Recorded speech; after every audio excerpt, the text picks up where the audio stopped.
Years ago, I put a brand new wheel on my grinder, turned it on, and when I turned the side to pick up the piece I had to grind, that wheel exploded. The grinder didn't sound any different, and I actually had my hand on the motor itself and didn't feel any vibrations, but all of a sudden the wheel just let go, so it must have had a crack. The ring test that we're going to show you here literally takes seconds to do, but it could save you a lot of grief. The cuts in this table saw blade are there in part to control expansion when the blade heats up, but they also control the ringing sound that you get in the blade because they act like a crack and actually stop the sound from traveling around the blade.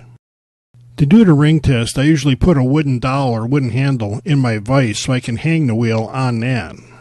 That allows me to keep both hands free while I'm doing the tapping so the wheel doesn't accidentally fall off. We don't need anything fancy to hang the wheel on. We just want to make sure that it's smaller than the hole in the center of the wheel.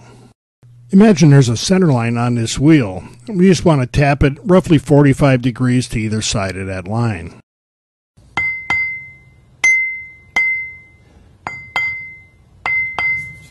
Then turn the wheel 180 degrees and repeat the test just to be sure.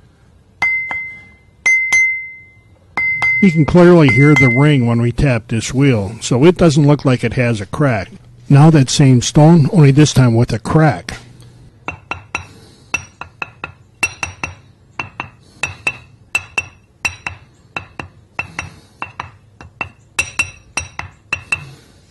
Notice how dead the sound is. There's no ring to it.